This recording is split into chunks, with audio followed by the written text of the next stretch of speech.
కేసీఆర్ను హరీష్ను బొక్కలు తొయ్యండి అని అసెంబ్లీ సాక్షిగా తీర్మానం చేస్తే 6 నెలలైంది, అతి లేదు గతి లేదు, సిబిఐ విచారణ లేదు. మరి దేశ ప్రధానమంత్రి అమిత్ షా గారు కాళేశ్వరాన్ని ఏటీఎంగా మార్చుకొని 1000 కోట్లు కేసీఆర్ కొల్లగొట్టిందని చెప్పినప్పుడు విచారణ చేసి బొక్కలేమని మీకే కదా మేము అధికారం ఇచ్చింది. మీరు ఎందుకు వాళ్ళ మీద కేసు పెట్టలేదు? దీని వెనకాల ఉన్న మర్మమేంది, మాయేంది అని చెప్పి నేను ఇవాళ బీజేపీ వాళ్ళని అడుగుతున్నా. ఫార్ములా ఈ రేస్ పేరు మీద కోట్ల రూపాయలు కొల్లగొట్టి కేటీఆర్ గారు అవినీతి అక్రమాలకు పాల్పడ్డాడని చర్యలు తీసుకోవడానికి అనుమతి ఇవ్వమని, ఐఏఎస్ ఆఫీసర్ల మీద అనుమతి ఇవ్వమని కేంద్రానికి లేఖ రాస్తే 6 నెలల నుంచి ఢిల్లీలోనే ఆ లేఖ మూలుగుతుంది. ఒక పక్కన కాళేశ్వరంలో కేసీఆర్ హరీష్ను, ఫార్ములా ఈ రేసు కార్ల కుంభకోణంలో కార్ పార్టీ కేటీఆర్ను కాపాడుతున్నది బీజేపీ వాళ్ళు కాదా? ఇవాళ బీజేపీ బీఆర్ఎస్ బంధం రేపు మున్సిపల్ ఎన్నికలలో కూడా ఉంటుంది. ప్రత్యక్షంగా పరోక్షంగా కరీంనగర్ మున్సిపల్ కార్పొరేషన్లో బీఆర్ఎస్ బీజేపీ ఒకరికొకరు సహకరించుకొని కాంగ్రెస్ పార్టీని దెబ్బతీయాలని గూడిపుటాన్ని చేస్తున్న మాట వాస్తవం కాదా? ఇలా నిజంగానే చిత్తశుద్ధి ఉంటే ఎన్నికల ఓట్ల లోపల కాళేశ్వరం కుంభకోణం మీద హరీష్ని కేసీఆర్ను సిబిఐలో అరెస్టు చేయాలి. ఫార్ములా ఈ రేసులో కేటీఆర్ను అరెస్టు చేసిన తర్వాతనే బీజేపీలు తెలంగాణ రాష్ట్రంలో ఓట్లు అడగాలి. మీ కుమ్ముక్కు రాజకీయాలు, మీ ఫెవికల్ బంధం రాజకీయాలు తెలంగాణ సమాజం గమనిస్తలేదని మీరు అనుకుంటే మీ అమాయకత్వమే అవుతుంది తప్ప ఇంకొకటి కాదు.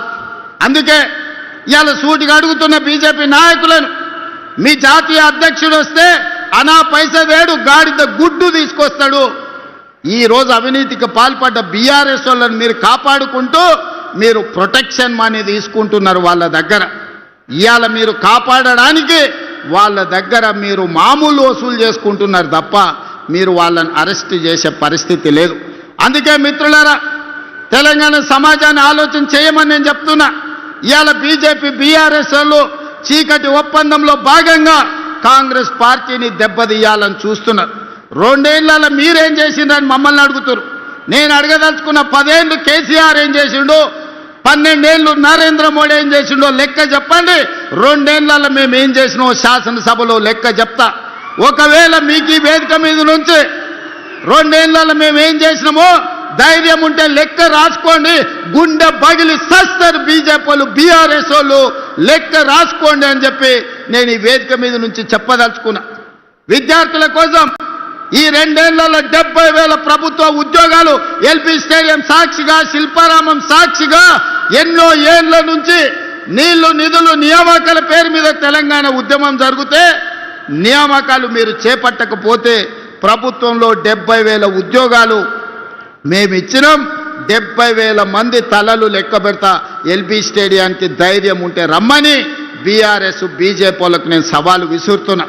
ఇవాళ మీరు బీసీ ఎస్సీ హాస్టళ్లు ప్రకటిస్తే 5 పైసలు ఇవ్వకపోతే ఎక్కడెక్కడనో రూములలో బాత్రూమ్ లేక పిల్లలు కష్టపడుతుంటే 100 యంగ్ ఇండియా ఇంటిగ్రేటెడ్ రెసిడెన్షియల్ స్కూళ్లు మంజూరు చేసి 20,000 కోట్ల రూపాయలతోని ఈరోజు పనులు ప్రారంభించినాం. బుక్కెడు పువ్వ మీరు చక్కగా పెట్టకపోతే హాస్టళ్లలో చదువుకుంటున్న పిల్లలకు 40% ఈరోజు మనము వాళ్ళ భోజనానికి రేట్లు పెంచినాం.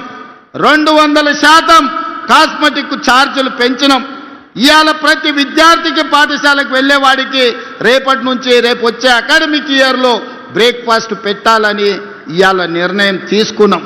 ఇవాళ ఇదే చొప్పదండిలో డిగ్రీ కాలేజ్ లేకపోతే మేడుపల్లి సత్యం అన్న మా యువకులు చదువుకుంటారు. డిగ్రీ కాలేజీ ఇవ్వాలి అంటే ఇవాళ మీకు డిగ్రీ కాలేజీ ఇచ్చినాం.